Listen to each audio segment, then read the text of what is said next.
নমস্কাৰ সকলোকে মোৰ চেনেলত আৰু আজি আমি বনাব লৈছোঁ ভেন্দিৰে তৈয়াৰ কৰিব পৰা এবিধ ধুনীয়া ভাজি আৰু এই ভাজিবোৰ ৰুটি ভাত যিকোনোৰ লগত আপুনি খাব পাৰে আৰু ইয়াৰ বাবে আমাক বিশেষ বস্তু নালাগে মাত্ৰ কেঁচা জলকীয়া দুটা নহৰু এটা আৰু এটা সামান্য পিঁয়াজ আৰু এইখিনি কাষত মই থৈ দিলোঁ আৰু ভেন্দিবিলাক কেনেকৈ কাটিব লাগে আপোনাক দেখাই দিছোঁ।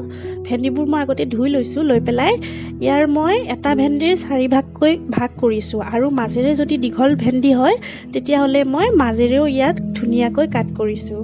চাওকচোন ইয়াত ধুনীয়াকৈ। মই কিন্তু খাই বেয়া পাওঁ ভেন্দি, কিন্তু আজি মই যিটো ধৰণত বনাইছোঁ আৰু এইটো যদি আপুনিও এনেকৈ বনাই খায় তেতিয়াহ'লে খুবেই ভাল লাগিব।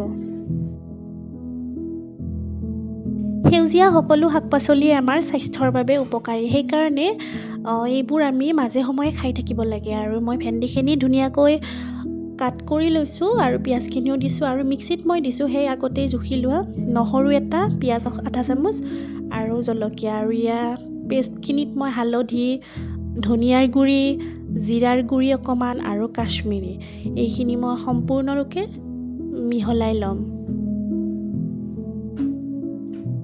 যিহেতু এই ব্যঞ্জনটোৰ দামেই হৈছে ভেন্দি মছলা, আপুনিও মছলা এইখিনিয়ে লাগিব। আৰু মই এতিয়া কেৰাহী গৰম হ'ব দিম আৰু কেৰাহীটো মই গৰম হৈছে নে নাই চাম। হয়, ইয়াত গৰম হৈছে আৰু ইয়াত মই ঢালি দিম তেল। আৰু এইটো ৰেচিপি যিহেতু অকণমান ক্ৰিস্পি বনাব লাগিব, মই অকণমান তেল বেছিকৈ দিছোঁ। ইয়াত পাঁচফোৰণ, অকণমান জিৰা, আপুনি যি মছলা খাই ভাল পায় দি দিব। মই বিশেষকৈ গোটা মছলা ব্যৱহাৰ কৰিছোঁ ইয়াত। আৰু ইয়াত মই কাটি লোৱা পিঁয়াজখিনি ঢালি দিম।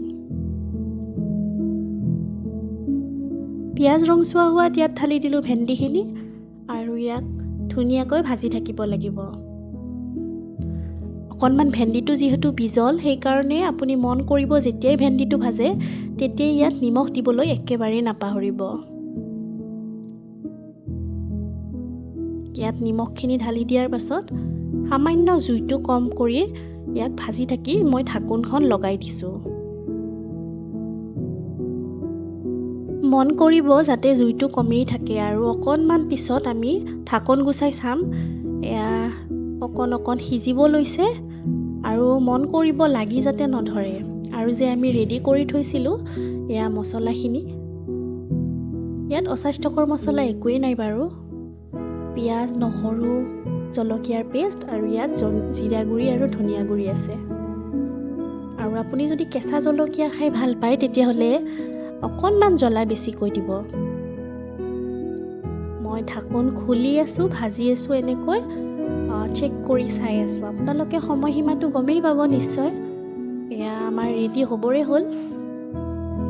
আৰু শেষত মই কৰিছোঁ ইয়াত কাজি টেঙাৰ ৰস, কাৰণ নেমুটো দিলে ভাজাখিনি খটখটীয়া হৈ উঠে। মোৰ যিহেতু প্ৰিয় নহয় এইটো, কিন্তু মই আজি খাই ইমানেই ভাল পালোঁ, আপোনালোকেও বনাই চাবচোন। এয়া আমাৰ ৰেডি ভিন্দি মচালা। আৰু খাই বিৰাটেই ভাল লাগে। আৰু যোনে যোনে ঘৰত বনায় মোক এবাৰ কমেণ্ট কৰি জনাবচোন, আপোনালোকেও বাৰু ভেন্দি খাই ভাল পায়নে। আৰু মোৰ ভিডিঅ'টো চোৱাৰ বাবে আপোনালোকক অশেষ ধন্যবাদ। আৰু মোৰ চেনেলটো, মোৰ পেজটো যাতে ছাবস্ক্ৰাইব কৰি দিয়ে আৰু ফ'ল' কৰি দিয়ে। ধন্যবাদ।